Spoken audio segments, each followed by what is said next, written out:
Hey everybody out there, it's Pastor John with your Midweek Reflection. I know it's kind of a late week reflection, that's okay. And I also want to, instead of kind of looking as much forward this week, I want to do a little backward looking. Last week we talked about Jesus' words in Matthew 7 about before you can remove the speck of sawdust in your neighbor's eye, you need to remove the log from your own eye. And this week I spent a lot of time thinking about that. And realizing what a hugely radical and difficult and challenging word that is from Jesus, and instruction that is from Jesus, especially as regards what's going on in Baltimore.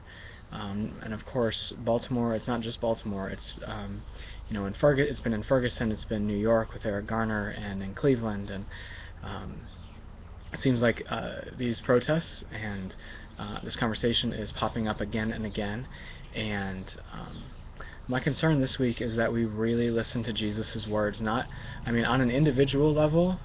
First, of course, we said last week that I work, beginning with what's going on in my heart is where we have to start, but also listening to Jesus' words as a community.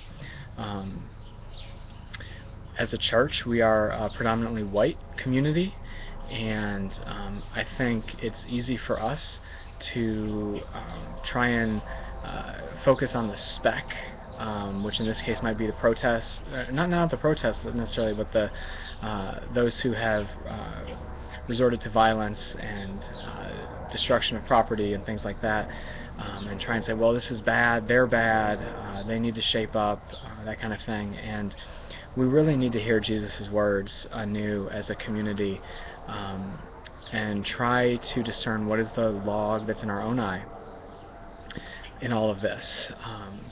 It's really hard because a lot of what is being protested and spoken about is stuff we're not even aware of, and that's part of the issue, is that in America, as white people, as white Christians, we don't really think about our whiteness. And that's part of the issue, is that for a lot of people in our society, race is something that cannot be ignored day in and day out. So I think I hope that we can start asking questions, not just of what they should do, but of what part we play in our society. Not try and figure out who's to blame, but to figure out how can we move forward. And I think in this case, the log can only be removed if we listen, because we're a lot of times, I think most of us aren't even aware of the log that might be in our own eye, as a church, as Christians, as the white community in America.